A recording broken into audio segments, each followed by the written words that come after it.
Hi, I'm Mandy Botticelli, and this is the Storyteller Forecast for Scorpio for April 2018. Go to my website, anniehelpsyou.com. Check out what's new in my blog. If you would love to be a coach as your profession, check out my coach certification and online business course, which is enrolling now. If you'd like a written horoscope for each sign by me, check out my new website, cozybysweetstarlight.com. I go into much lighter topics and more succinct explanations of energies in each month for you, always a month early, which is one of my things. And there are lots of other blog headers there that you may enjoy. Okay, so what's going on in April? We're still very deep into retrograde for most of the month. We do have some popping up for air at the end of the month and into May. So I'll go into more details about that because this window will be the best window before the middle of December when the retrograde plunge ends. So you'll want to know about those things if you're trying to bring some things out in the world, make some decisions, do some big stuff. Before we get into those details, though, I want to talk about something specific for Scorpio. And I'm calling the theme of the month for Scorpio, Owning Your Bliss. The early, middle, and late degree placements have a different astrological reasoning for this theme, okay? But it doesn't matter what the astrological reasoning in. The theme for all placements, early, middle, and lates, this month I'm calling Owning Your Bliss because that is the feeling that I get when I see how these things are moving through your chart, okay? Early degree placements are seeing it because they've got Venus moving through the 7th house. Middle and late degree placements are seeing it because they have their 5th house very much still in focus right now. The 5th house is the house of fun. The 7th house is the house of relationships. So I'm making that connection there. So what does this mean? So I'm inspired by a crazy movie called A Bad Mom's Christmas that I recently saw. And there's a massive amount of debauchery and just total insanity that goes on in this movie. But something that was very inspiring that happened in the movie is this trio of women decided that they were going to take back their lives, take back their Christmas from their family and other things, and they were going to own their bliss, and instead of being so stressed out during the season, they were going to have a really good time. And they were going to do pretty much whatever they had to do to make sure that that happened and rump up against these authority figures in the form of their moms that were making their lives in some way much more restricted and stressful, okay? So that's what's going on for Scorpio energy. You know, we've got this story, all of these stories about why we have to do things a certain way. You know, why certain patterns are in relationship, why they can't be different. All these excuses, all these stories. So this is a time when you have an invitation from the universe to ask yourself, is it really true? Byron Katie is a wonderful self-development mentor. She has a very inspirational story. She talks about this very important question to ask. Is it even true? If we say something, and then maybe we find agreement and camaraderie among people who feel the same way or who are trying to support us, she asks us to ask the question, is it even true? Of everything. Everything that we think, this story, these stories that we have.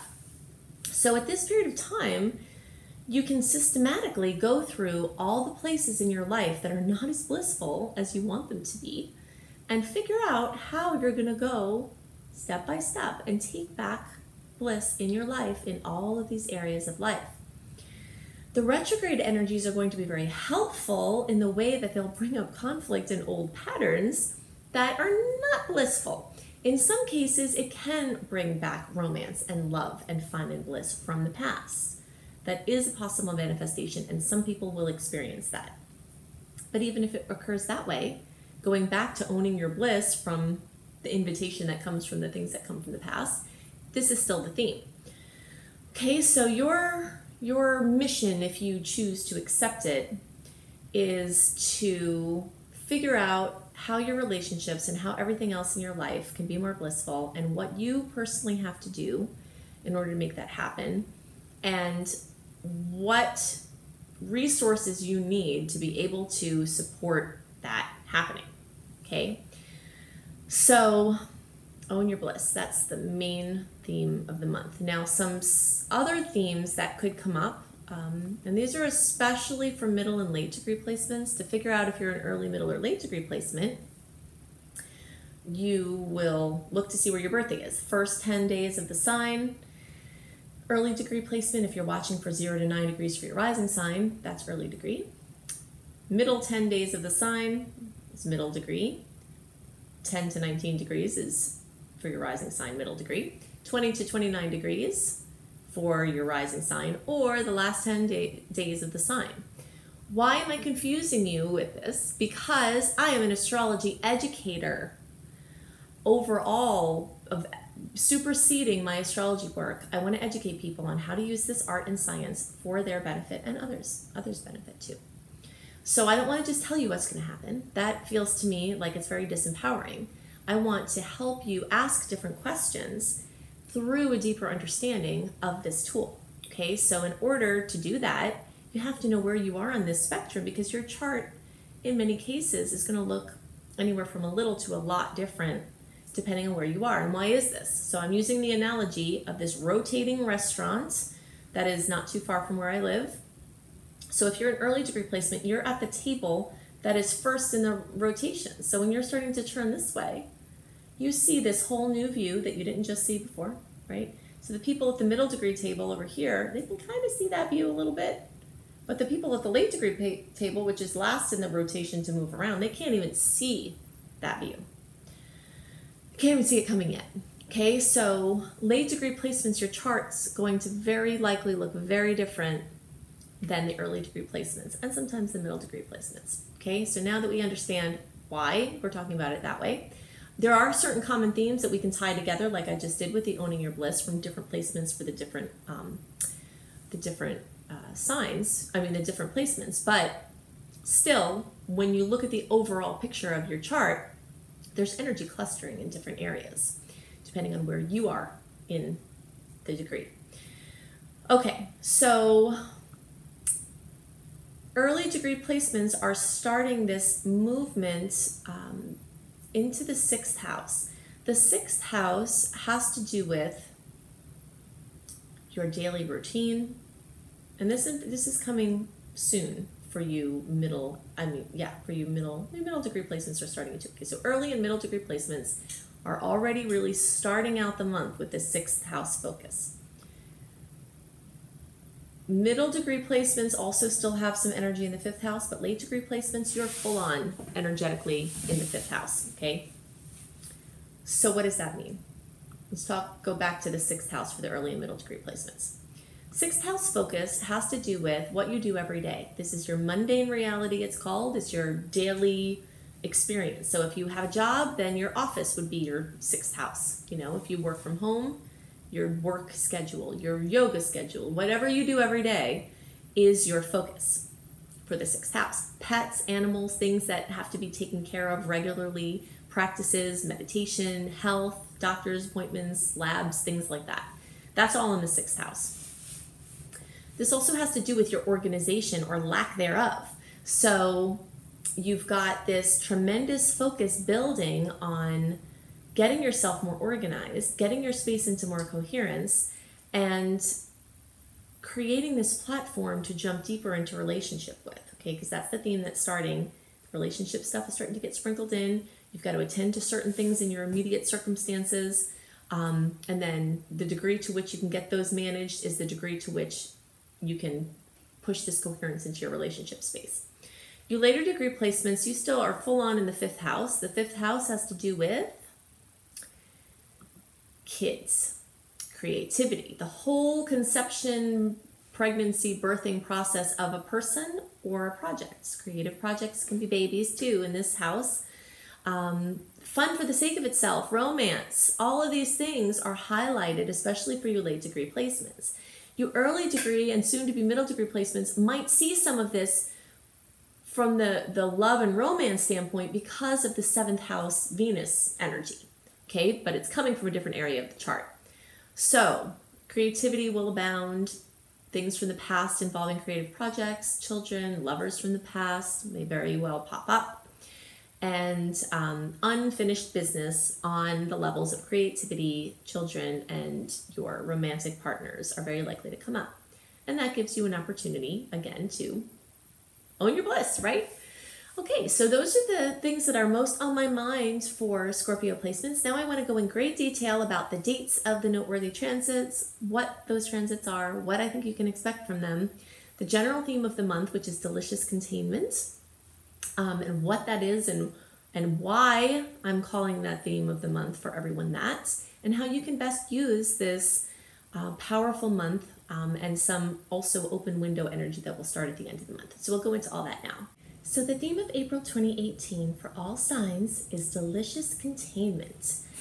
Containment is what I call this spiritual law that actually has, I've heard many different names, but it's a practice where we hold ideas, projects, and opinions, and in general, our energy close to us.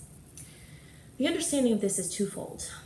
One piece is that energy can be stronger when it is allowed to properly gather instead of being dissipated as it's being created. The second is that there are appropriate times for bringing energy in whatever form out from your personal aura. So this practice of containment, which what I'm calling delicious containment, is the energy that I feel is very descriptive of the best way to use April. This month is strong with Aries energy, which of all the signs of the zodiac is the antithesis of containment. You know, usually at this time it's appropriate to send off energy off in all these different places. That's the nature of Aries. But we have Mercury retrograde until April 15th, and then of course the days around April 15th can go more haywire with communication and travel mishaps. And then we still have the Mercury retrograde shadow period for all of April into the 1st of May until May 4th. So essentially the whole month is covered in some kind of retrograde energy. There are quite a few usable points towards the end of April, but the general energy of the month is this retrograde. So we have the Mercury retrograde, of course Jupiter is still retrograde, that turned retrograde at the beginning of March. Now in April, we also have Saturn and Pluto joining the retrograde party. So it's just an energy that, as I've talked about for months, you know, as as 2018 goes on, we're just getting deeper and deeper into this story of retrograde. So this month invites delicious containment as a viewpoint and a practice, and seeing this as an exercise, spiritual exercise, a mental exercise, emotional exercise, instead of a frustrating chore, can completely transform the experience. So the reasons, besides the fact of all the retrogrades, why I'm calling this a month for containment is because we've got this theme that started in March of Aries planets bumping up in a challenging aspect to Saturnian forces, and that's either through aspects with Saturn himself or some aspects with Pluto, which is in Capricorn. So this energy of this, you know, robust, youthful, zesty Aries energy, like the bull in a china shop, right? Bumping around. And then Saturn as this stern figure who is looking with, you know, with harshness upon the frivolity of this Aries energy. So a lot of the things that we try to put forth are going to bump up against these forces, which further reiterate why we want to hold things close to us, because criticism may be more, frustration around us, within us may be more. And so the more you can hold your energy close to you, the more you'll be better prepared for this, we'll call it a mini launch window in May. We talked about, if you've been watching my videos for a while, that starting from March into the middle of December 2018, we've got personal planets retrograde, Mars, Venus, Mercury, or their shadow periods dominating the whole rest of the year. So if you're trying to do something important, if you're trying to bring something out into the world, there is a pocket of time before the middle of December when this is done, this whole long retrograde story is done. So starting at the end of April and throughout May, especially more towards the beginning, there are these points that if you have to get something out before December, that these are really great striking points where you won't have to navigate as strong of retrograde energy. So I'll talk about some of those dates in April as we get up to the play-by-play. So your urge to take action could be very strong this month because Aries will make you do that. You'll know which things you need to further fine-tune or have patience with because they will be tested by these forces that are coming. So if you're trying to push something out and it's not working out, then do your best to not push through it and just sort of follow the signs. One of the exceptions to this focus on just bringing past projects to closure, basically the story of retrograde is this energy of things from the past coming into the present. So retrograde times are a fantastic time to go over old projects, to go over old anything that you haven't done, unfinished task lists, anything that has been building up, taking care of those things is more favored than trying to start too many new things. Of course, if you do have to start a new thing, this window at the end of April, beginning of May is your best bet until December. But one exception to this is fun or creativity just for the sake of itself. So something that isn't planning on having a long-term effort, like if you're an artist and you want to play or if you just want to be artistic, you don't have to not do something new. It's just the things that you really need to have longevity, or you really intend to have longevity. You don't want to put those too far out away from you at this time. Unless circumstances are bringing that already and it's not you doing the pushing, then you can enjoy whatever rolls in, because sometimes retrogrades roll things in to for you from things that you've done before. You know, so if you've worked hard before, if you've done anything with your work and on any level, these things could roll into you now in the retrogrades. They could come to fruition, you know, but you can see that the difference in the energy is more like you're not pushing, you're allowing things to come in.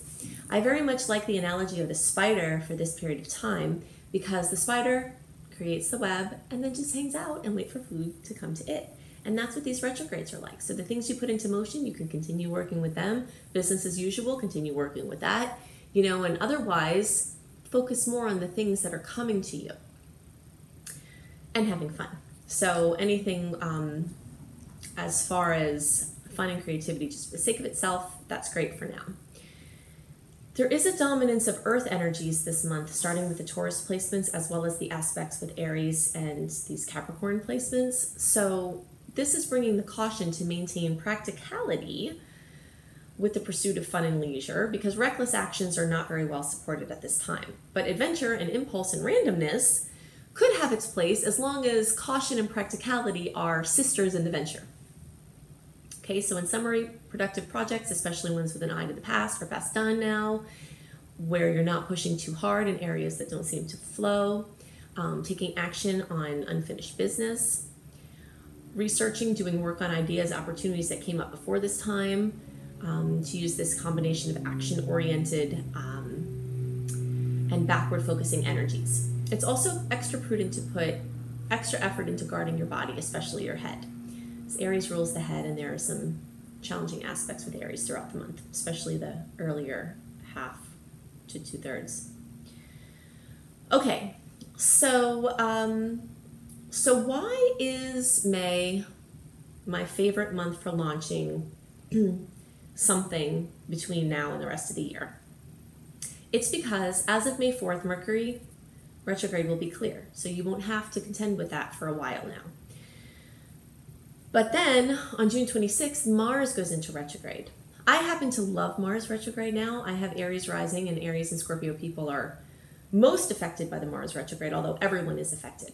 And so in general, Mars retrograde, which is coming, this energy is starting in May. So this is your last month, you know, at the end of April, beginning of May, to not have this Mars retrograde energy around. This Mars retrograde energy it makes people lazy. The one exception to this is sometimes when people have Mars in retrograde in their chart, natally, sometimes they have the opposite things happen. Sometimes they get super motivated and super productive when usually they're not any of those things. So there are some different rules sometimes for those of you who have that in retrograde natally. But most people will experience getting lazy. Things, their ambition sliding, and even for me, and I'm super ambitious all the time. And then when Mars goes into retrograde, I don't do anything. And so I used to fight that and have frustration, which is the keynote to Mars retrograde, when you don't follow the energy. But now I just don't do much. And so knowing that that's coming, you want to use these dates at the end of April, beginning of May, before those, lazy bones start to roll in. You want to use that as best as you can. So that's why I say May, because you'll start to see that slow down very likely from Mars the deeper you get into May and definitely into June. One thing that I really love for April, May, June, and retrogrades in general is travel. So looking ahead, April can be great for travel. The end of April might be a little bit better for making some plans because you don't have the retrograde to deal with as much. If you're interested in getting monthly astrology travel reports, then check out my new website, astrologicaltravelbliss.com. And you'll get monthly astrology travel reports and other travel support and inspiration there. So, that's the bulk of May. So we've got, I'm going to break this down for you, give you aspects that I think will be relevant, the dates that they happen, and things that I think you can do with this energy.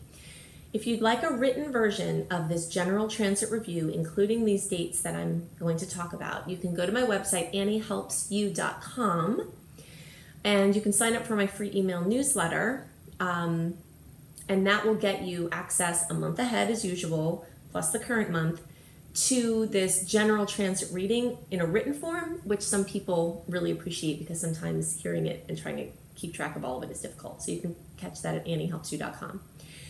So, April 1st, April Fool's Day, we've got a conjunction between the Sun and Mercury in Aries. So fast thinking, fast communicating, fast moving characterize this aspect. Inspiration can run strong, but also so can ego and frustrations. So if you can think twice before speaking and look twice before changing lanes, and definitely guard your head and neurological system, that will be really great for that time. Now also do note that even though I'm giving you the dates of the actual transits, we can experience a transit before or after the actual transit occurs. So know that these dates are sort of a middle ground, that you can feel them before or after these dates, okay? So don't hang your hat too heavily on the day. On April 2nd, we have Mars and Saturn conjunct in Capricorn. So, and the Sun is highlighting all of this, making it stronger. So careful, practical actions carry great weight now because of that Capricorn energy. Mars rules movement and action. Saturn rules care and practicality. So you also can have movement seeing obstacles at this time because sometimes Capricorn energy can do that. But also sometimes Capricorn can bring this rise of support from a more established person or entity. So you could find either obstacles or support from this aspect. And efficiency is definitely beckoned. April 4th through 5th, Mercury in Aries is squaring Mars and Saturn in Capricorn. So impulsiveness, thoughtlessness, things like that can bring strong conflict and frustration right now. You can see why I have given for you this theme of delicious containment. So we're talking about these aspects. You can see there's this rambunctiousness running up against this, these obstacles, this sternness, this short-term energy running up against long-term energy. And that's why the more you keep your energy closer to yourself, you're going to be able to float like a spiritual ninja through these aspects. All right, so anything said or done at this time must pass the Saturn tests of practicality and tradition. April 7th is one of the sweet spots of the month. There is a beautiful aspect between Venus in Taurus and Saturn in Capricorn. And this could bring a victory from the challenges of the aspects before and after that are affecting us now.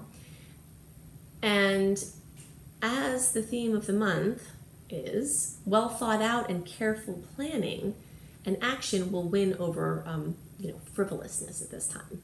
So, these earthy energies coming together in this beautiful aspect can bring some really lovely things in between these more challenging aspects. April 10th through 11th, we've got a really challenging aspect and we have a really great aspect at the same time. So the sun is squaring Pluto. Whenever we have a square, that's an aspect of conflict. It's a 90-degree angle and things are just, it's not, I always describe a 90-degree angle like when you have to come to a stop to make a turn, like a right turn or a left turn. It's awkward. So whenever we have this aspect in astrology, it's awkward and it's, like it feels to have to come to a very slow stop when you're trying to make a turn. So vitality is drained by run-ins with unyielding authority figures. New ways of doing things could be heavily tested by old proven ways. The beautiful aspect that's happening simultaneously is Venus in Taurus making a trine to Mars in Capricorn. So classic female and male energies coming together in a beautiful way, in a supportive way. So this is another sweet spot here among the conflicts. So softer and more refined approaches bring great harmony now. There's this story of the Taurus placements this month having some really great aspects while the Aries aspects are having conflictive aspects. So it's telling us this story of this more refined Taurian energies, that really wins over the rumping and bumping of the Aries, just kind of recklessly moving around.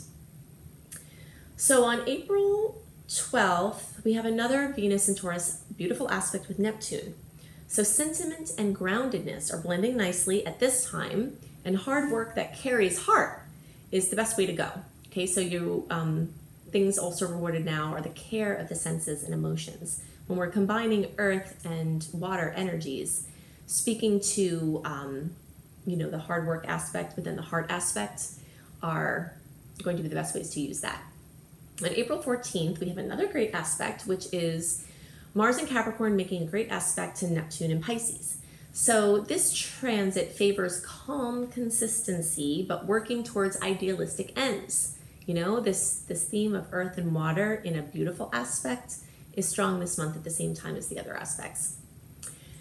So this cluster of time in the middle of the month has a lot going on. We've seen a string of sweet aspects. April 15th, we've got the new moon at 26 degrees of Aries. So anybody that has Aries placements, especially near 26 degrees, is going to get an extra boost at this time. Or people with, other placements that, like in the fire signs near 26 degrees, are really going to feel that. So this is a time where it's a major astrological power period. And it's actually one of the best times of the whole year to do vision boards or for wishing. The new moon in Aries, the sun moving into Aries is the astrological new year. The new moon in Aries is the kickoff party for the astrological new year. And that's what's happening at this time. So it's zesty, it's forward moving. In the midst of this backward rolling, there are these bursts of effervescence. So you get 10 new moon wishes, especially on the topics of Aries related things. So independence, inspiration, balancing ego, motivation, healing anger in the neurological systems, and any other malady based in the head region, taking action or balancing impulsivity and maturity. On this same day, Mercury is going direct at 4 degrees of Aries. So the post-shadow period, like we talked about before, lasts until May 4th. So that means that every day past April 15th, we will have less of this confusion and interruption to plans from the Mercury aspect, but it will still be present. It will just be getting lighter and lighter towards the end of the month. These days around the time that Mercury goes direct, or retrograde for that matter, like the few days before and the few days after, tend to be a little bit more chaotic. So as this ruler of communication and mobility shifts gears, I always describe this as like having to do a U-turn. So you have to slow down, you have to completely come to a stop, you have to go back, and then you have to get back up to the speed that you were at. So once these days around the time that Mercury goes direct, that's like making the U-turn. Okay, so it's awkward. Cars rushing by you, you have to try to get in and get up to speed. That process of getting up to speed is the process between the time it goes direct and the time that the post-shadow period ends, okay? So you'll be getting back up to speed between April 15th and May 4th. April 17th, we have Venus in Taurus opposing Jupiter in Taurus, Jupiter in Scorpio. So sensual desires can easily turn into gluttony at this time. Any aspect with Venus like this in opposition can bring excess. So excessive indulgence can be self-limiting at this time. It's definitely a lesson in learning when to say when on many different levels. April 18th, as we mentioned earlier, Saturn goes retrograde. So it starts at 9 degrees of Capricorn. It goes back to 2 degrees of Capricorn through September 5th. Saturn has been dishing out hard lessons and major manifestation in the Capricorn areas of life, so business, responsibility, relationship with father figures and authority, accomplishment, and one's place out in the world, since the end of 2017. So these lessons and external focus start to lighten now, and they become more internal and more in the backdrop. I like to describe Saturn retrograde as a break between the lessons. So even though you all who have between 2 and 9 degrees of Capricorn, those planets are going to be, or Cancer for that matter, and actually a lot of other placements that are near 2 to 9 degrees are going to feel this. But in any case, it's like a going back over lessons that already started to come in since the end of 2017. But it seems like the second time the lesson hits, it's a little lighter usually than the first time, because it's like it comes in and then it's like, oh, okay, well, this again. Although occasionally there is a situation where you didn't really get the lesson the first time, and so the second time you have to really get it. Okay, so Capricorn, Libra, Aries, or Cancer placements from 2 to 9 degrees are going to have a continuation of the stories of conflict that started at the beginning of 2018. And the people with 2 degrees to 9 degrees of Scorpio, Pisces, Taurus, or Virgo placements, the blessings that Saturn has brought in recent months will get more enhanced, okay? So, because there's positive aspects between those things. I don't want to even say positive. They're more coherent and easier. Ultimately, even the challenging aspects can be positive, and that's part of our work as spiritual seekers, to turn those lemons into lemonade. Okay, so on April 18th, the Sun and Uranus are conjunct in Aries. So the chance for jolting surprises are much more increased now. That's the tagline when you have the Sun and Uranus get together. And that can be for better or worse. So you, again, especially guard your head and neurological system. Be especially careful when you're moving your body. Look twice before crossing a street, before changing lanes, before doing anything reckless. I wouldn't plan your first super dangerous expedition that's physically challenging today if you can help it, because there are more variables. And if you do, you just have to be much more careful and aware of your body and other things that are around you. April 22nd, Pluto goes retrograde at 21 degrees of Capricorn, and it goes back to 18 degrees of Capricorn through September 30th. So Pluto really revels in this retrograde, and it's retrograde almost half of the year. So we really feel this more in the backdrop, but people who have placements from 18 to 21 degrees in the Capricorn, Libra, Aries, or Cancer will receive deeper doses of this Plutonian medicine that has been dealt in recent months. And there's really nothing short of major transformation afoot. And those who have placements from 18 to 21 degrees of Scorpio, Pisces, Taurus, and Virgo, the blessings that Pluto has brought in recent months will be further enhanced. Okay, so now we're starting to get into some of the energies that I really like if you have to launch something. And of course, as usual, they tend to be present at the same time as there are these other challenging aspects going on. So you really have to feel your way through this and not stick too closely to a certain date that I might give you. But by April 23rd and 24th, we're far enough away from Mercury having gone direct that if you have to start to get some things done, Mars in Capricorn making a great aspect to Jupiter in Scorpio is wonderful for collaborations, especially for business. So you've got that going on. And then on April 25th, we've got Mercury in Aries squaring Saturn in Capricorn. So this can definitely be a time of conflict that you have to dance around as you're trying to use these other energies. So communication and other expression may be blocked or challenged at this time, and ideas presented will bump up against this long-term minded Saturn, you know, these Aries energies or these new exciting energies, and this, you know, these Capricorn energies are like, but what about the old way? You know, what about the traditional way? What about the way that makes sense? So you've got that going on then. On April 26th, we have Mars and Pluto conjunct in Capricorn. It means they're right together. So this can be an amazing time to get things done. So I really like this time for if you have to launch something, if you have to do something and you can't wait and it's flowing, the energy's flowing. You're not completely out of the Mercury shadow period yet, but it's definitely a very powerful time and you want to know about this date to use it if it's flowing. So important meetings and plans have great support now. But also note, due to the aspect the day before with Mercury and Saturn, some lingering tests or conflicts could be standing before forward movement. On April 29th, this is another aspect that I love. The Sun in Taurus is making a trine with Saturn in Capricorn. So this is one of my favorite aspects for moving forward this month and taking steps to lock in long-term plans. So even amidst the previous, current, and upcoming retrogrades, this can be a great time to slip in some launches or big decisions or steps.